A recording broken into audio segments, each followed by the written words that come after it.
Hey guys, let's talk about bookkeeper marketing strategies 101. So, give me one second I have some watermelon slices that I have to eat right now because I am dehydrated. I also have my Pedialyte Pedialyte sports drink as well as a Gatorade Zero. So a lot of sugar, a lot of potassium, a lot of magnesium. I'm trying to flush my system, just make sure I have a lot of nutrients kind of put in there so I can film these videos today.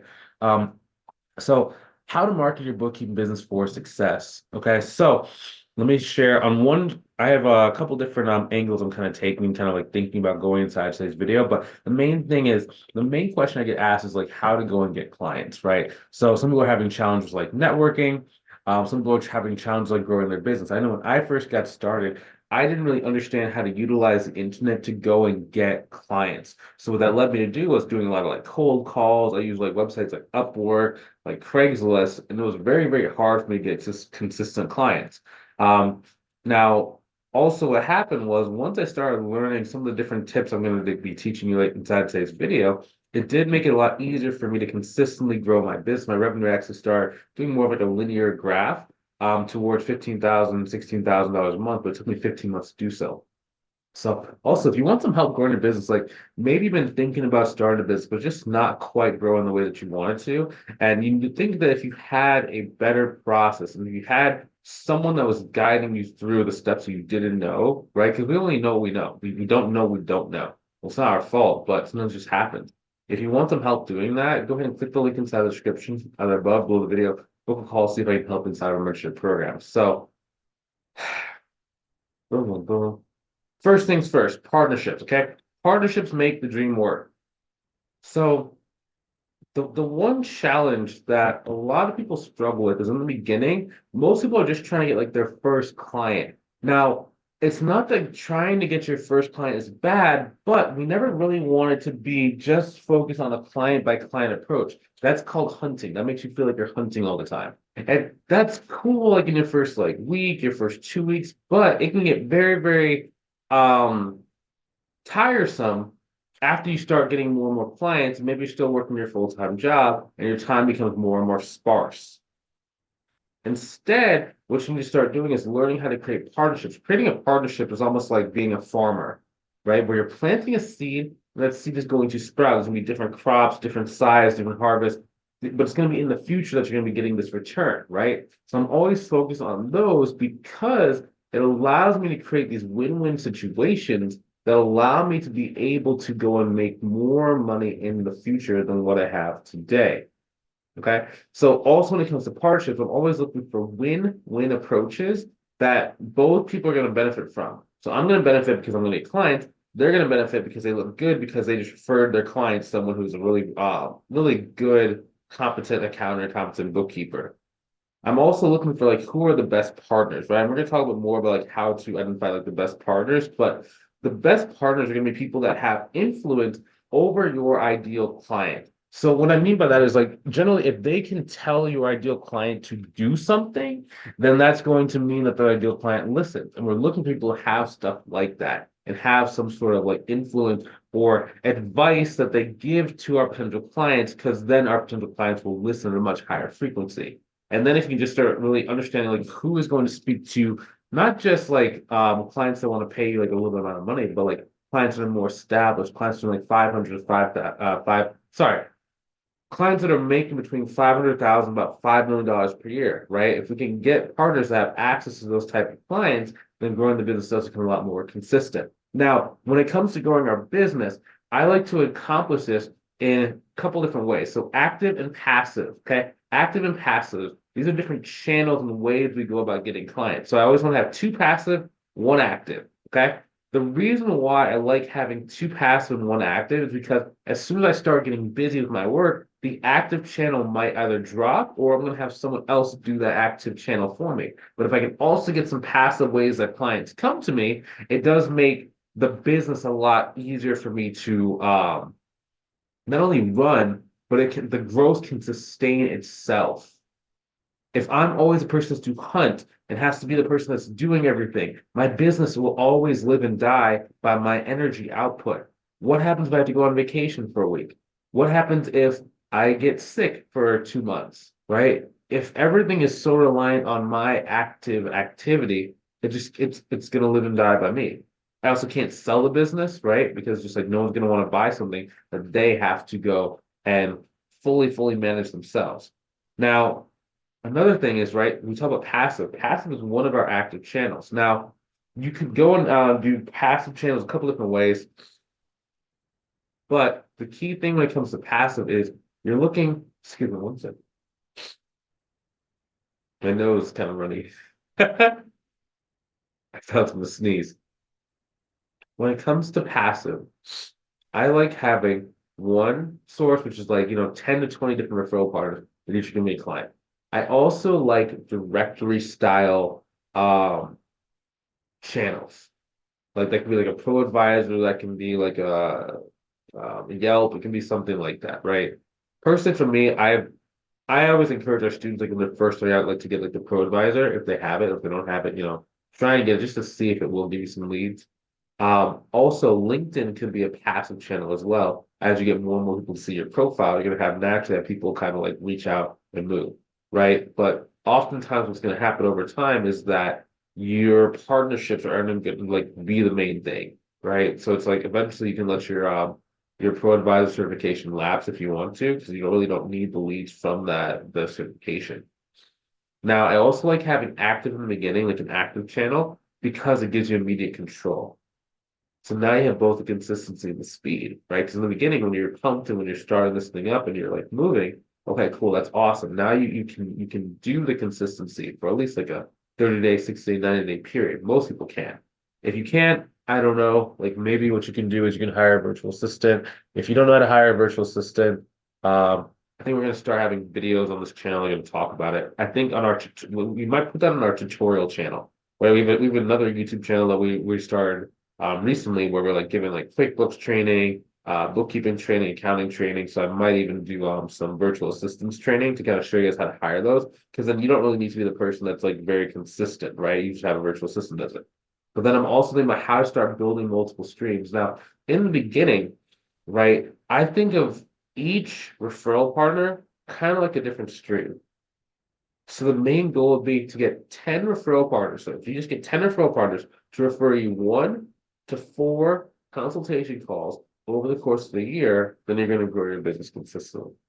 Most referral partnership calls, like the consultation calls, should close above 80% when your sales skills are in place. So if you don't have sales skills and you never had a sales script, you're just kind of talking, you're just kind of winging it, I can't say it's going to be consistent for you. But when you do the things right, when you have a proper process or even a script on your consultation calls, and they come from referrals, you're having a very high close rate. You don't need that. So if they send you 1 to 4, right, that could be what is that times 10, right? So 10 to 40 consultation calls. That can be anywhere between 10 clients to 40 clients.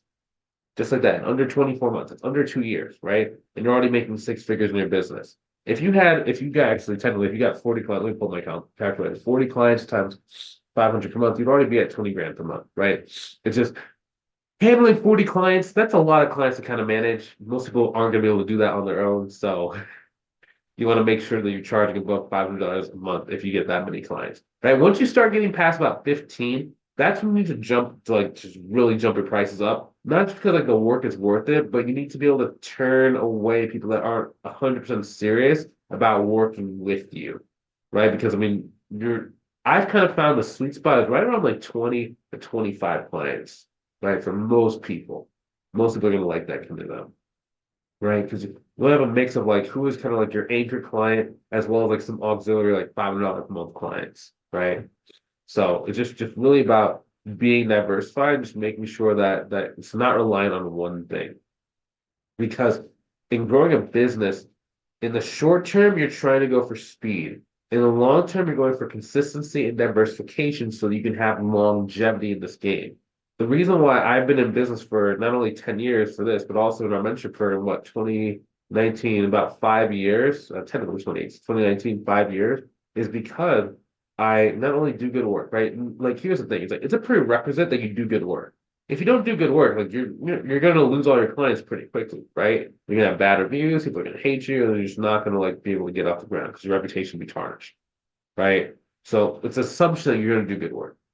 But we have all these different ways we go about getting clients, right? For example, for our mentorship program, we have a Facebook group, we have a YouTube channel, we have a LinkedIn account, we have an Instagram account. Sometimes Instagram decides to cooperate, right? But it's four different ways I can go. I don't really have to do that much work to do a new activity. Same thing when it comes to the accounting business, right? You have the LinkedIn, you have a second YouTube channel. We also have a lot of referral partners, right? It's just from being in the game so long, people want to refer work to us. They want our help. They want to just help us out, right? Because they like us. Um, so a good example is from our students is actually one of our students with Audrey. So for her different channels, so she has referral partners that are passive. She also has LinkedIn automation as her passive.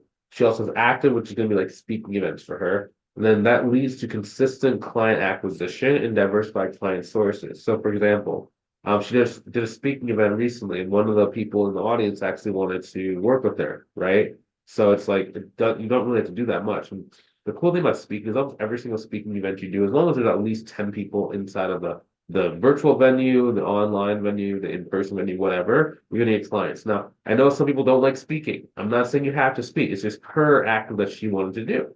She, which when she said speaking events, like that was crazy to me because like she doesn't like talking to people, right? But she's like, okay, well, if we'll just give me a client, that's all I gotta do is just speak for 10 minutes. I get a client. It's like, why not? Cool. More power to you. And then the passive one, LinkedIn automation. So we teach you how to like automate your LinkedIn, so you can start bringing in clients very, very consistently. So for her, LinkedIn was a really good source for her, right? But it's all about diversification. Excuse me. Next thing, simplified scripts. Okay, so you want to keep it very, very simple. You don't want to have it to where you need 50,000 different scripts. Your script takes 2 hours to deliver. It's all complicated. Like you need things to be very, very, very consistent, both in booking people on the calls inside your active channel as well as on your consultation calls. The reason why is because if you're going to do it inside, like let's say you have like a LinkedIn Messenger script, you want your LinkedIn Messenger script to be very simple because eventually you're going to have a virtual assistant take over that messaging for you. So you don't even have to like log into your accounts. Like for example, for me on LinkedIn, I kind of check it. I kind of don't because like I have a virtual assistant that basically manages it. Same thing with like Facebook. I have a virtual assistant that manages my account, right? So it's like anytime like someone asks a question or stuff, they're forwarding the messages to me and I have to like dictate it, but I don't really have to look into it that much. And it's just like it just flows, it just works, right? So something that was active for me, which was Facebook, is now passive for me because I have the virtual assistant doing that. And then if you're gonna make your own like messenger script, one way you can do it, like we give you guys like one of those in our program, but let's say you're not in a program. Let's say that you're just kind of like learning the stuff on your own. So whenever I'm thinking about the message script, I'm going to have a bunch of conversations. Ideally, you would have at least 100 conversations, whether they panned out, they didn't pan out. Like as long as you have 100 people that have at least replied to at least one of your messages, you can start building a messenger script, right? Because out of 100, you should have already gotten at least one client from that, one, maybe two clients from that. Okay, cool. So based on that, you would take, okay, so which conversation got the furthest? So those are like your one to two client. Okay. Which one got the next furthest, the next furthest, the next furthest. I'm looking for common threads and common messages that were coming up and like were being asked, right? Because the game, like when you're doing sales and marketing, your goal should be to try and predict what the person is going to do and say before it happens. The only way that you can really get the expertise and really get that future clairvoyance is by having a lot of conversation. I am using the past to predict the future. Now, that can be dangerous in some cases, but if you're using it to really predict like these conversations, that's all you need to do. So think about it. So they talk about like AI, so artificial intelligence, and how it's like getting smarter and smarter and smarter. It's not necessarily that it like knows every single thing. It's just it can review all information from the beginning of time to come up with the answer for you. It's like using like Google. It's like it's almost like an automated Google, right? You used to ask Google questions and you have to go through and like read each article one at a time. This thing you ask a question, it goes and Googles it, it reads all the articles and it gives you the summary basically right then and there very quickly, right? But they're using the past. They're using the past to predict the future. They're using the past to tell you how to proceed forward, right? It's just that most people don't get enough information or don't get enough understanding of what is happening for them to be able to move forward. If you Here's a cool thing too. If you ever wanted to like create your own message script, what you can do is you can actually go talk to Let's say, for example, one use ChatGPT, that's the biggest one right now, right? You could actually do what's called a customer persona.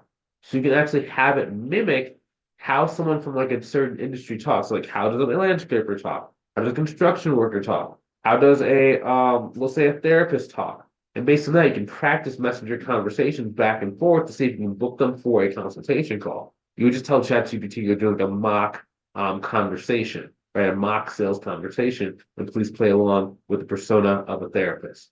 So now you have it back and forth and back and forth and back and forth. You're talking, you're talking, you're talking, and you're learning. And it's using what's learned in the past to be able to move forward. Okay. And then that allows you to free up your time because then you're gonna have the virtual assistant kind of move and take it over, right? So that's simplified scripts. Next is gonna be automations. Okay, so we're always looking to automate your sales, your marketing, and the work, right? So in terms of the easiest to automate, the easiest one to automate is going to be, in my opinion, it's going to be the work itself, right? Because you use workflows as well as different tools. They even have a thing called Book Review that'll actually go inside of QuickBooks and will review a lot of the stuff for you. Next, you can hire staff accounts. The reason why I say that the work is the easiest to either like automate is because you can either automate it or you can outsource it. And there are 9 million accounting professionals. That's not even counting bookkeepers. That's just counting people that have the word accounting or accountant inside their LinkedIn profile. 9 million people. And a lot of people want to have extra work on the side. So you can literally, as long as you can evaluate who's good versus who's bad, you can really get some good stuff going, get some really good people at a very, very inexpensive price point. So I do like doing automation and like just outsourcing a lot. For me personally, I like outsourcing more than automating. Okay, I know that might sound weird for some people. I like working with more people and like I know it sounds crazy, like more people, more headaches, right? I've been very good at choosing people that are multifaceted, can grow with me, and are very loyal and very consistent, right? I have hired a lot of bad people in the past, but the ones that have stuck have been very, very good. So for a lot of my team, I don't really have to do anything. For example, like I have on our tutorial channel, I have one of my virtual assistants. She basically taught herself how to go do video editing, and like she had some pretty good videos very, very quickly. So it's like it's crazy, right? But I don't really have to like give her that much instruction. Say, hey, I'm kind of thinking about this direction. Can you take some time to figure this thing out? It's like, yeah, at the end of the day, it's better than what I expected it to be. It's better than what I even thought it was going to be. Like, it's better than what I had envisioned in my mind. And it's like a lot of different things like that. So I like people more so than just automations and workflows, right? Because automations and workflows, they're going to be as good as like, what's kind of in my head versus people, they have their own heads and they can already think a little bit differently. Man, my nose is running. Give me one sec, guys. I'm running on fumes. How do I pause this? Well, hopefully it doesn't. So I had to like blow my nose. Hopefully it doesn't film in two different like pieces for both. I have to do some editing, some video editing to put the two together. So next thing is financial and time freedom. Okay, so I'm always focused on really set up this business this way because it's going to allow you to have more financial freedom as well as time freedom, right? And we're trying to balance both for success, right? Because you never want to have too much financial freedom, but you've given all your time away. And you never want to have too much time freedom, but you're not making any money, right? So you kind of want to balance a little bit of both. And by building a team at the right key metrics and key spot, you definitely can go and do that, right? So it's just really about like if you look at like my business, right? I have two businesses, and that's because I had outsourced so much stuff from my main like bookkeeping accounting business. It gave me the time to be able to set up my mentorship program, right? And like personally for me, I could do like a third or a fourth business, but it's just I don't want to. I like the amount of time. Like I can still go I go to the grocery store. Like, I went to the grocery store today. Sometimes I just go and just like walk around my neighborhood. Sometimes I'll go and just like relax. Sometimes I'll go do like a private dance lesson during the day. I work out every single day. Sometimes I go get like a what's it called, sports therapy massage, right? So it just depends, right? But I found a really good balance of being able to live life and be able to really enjoy the money that I've made, right? Because like you never really want to like make too much money. I said too much money, like $100 million, something like you know what I mean? Because like you want to be able to still have life around it. So it's really just about making sure that we get our income to a place to where it's at least like 5 to 10xing whatever our monthly bills are, and then just kind of keeping it there. That's really like the sweet spot I've kind of found, right? And like really kind of find that balance between like buying a bunch of new stuff and really like having our passive income pay for it. So like for me, for example, I don't generally like to spend money on like luxury stuff unless it comes from like my passive income, right? And that was a shift that I had to do because I used to just like, take some of the money from my jobs and I would like go and like buy something. Like I would buy like a Rolex or I'd buy like a Movado, right? And it would just be like, it kind of felt like I was working just to pay, Rolex or pay the company, right? So it's like, oh man. Versus nowadays, whenever I buy something that's like special, it comes from passive income from like investments. So I'll make the money from the business and I go and put inside an investment account. Then the investments start growing. And then when the investments grow and they have a certain return, I'll take a percentage of that return and I'll go and buy something, that's a luxury. Now I know, okay, Bryce, you're still spending your money to do it, but kind of. It did not take away from my time freedom to go and get that. I was not actually harmed in the making of that excess money to go and do it. And it just naturally keeps flowing and flowing and flowing, right? So just kind of a thought process and kind of a different thing that I'm at in this moment in time in my life, right? You might see me 3 years from now change my mind, just like spend all my income on just random stuff, right? I'm not predicting that, because I am pretty frugal when it comes to this stuff. Like I really don't like just spending money just on like random stuff because if you just buy a bunch of stuff too, sometimes it just adds to a bunch of like your life like challenges. So, so now you have more stuff to manage. But it just depends on what you're trying to do in your life. Also, so if you want some help, like and like this is part of a bigger conversation, right? How do you structure a business to support your life? If you want help learning what you need to do to not only get clients, but really how to automate the business, how to make sure you have that time and financial freedom to make sure that your life is the way it is. The one thing that I never wanted to have happen is I didn't want to kind of like wake up and then be like, oh man, I worked so hard, but now I'm in the wrong place. I was moving so fast, but instead of going to my destination, I'm 1,000 miles off course, right? So if you want to make sure that by the time you reach your goal, you're in the right spot and you know exactly what you need to do to make the business more passive so you have longevity of income, go ahead and click the link inside the description, either above or below the video to book a call with myself to see if I can help you inside of our program. Okay. I can't help everybody, right? We are a little bit selective who we work with because we want to make sure the people that we do work with, it's the best fit possible. Because I have to work with them on a very close basis. And I want to make sure that if I do accept your money, I want to make sure there's a tangible return. So if that's you, I'd love to see you on the call. If you're not quite ready, that's a-okay too. I'd love to see you inside of one of our next videos, or even in the comment section. Okay. Hope you have a good rest of your day. Take it easy. Talk to you soon.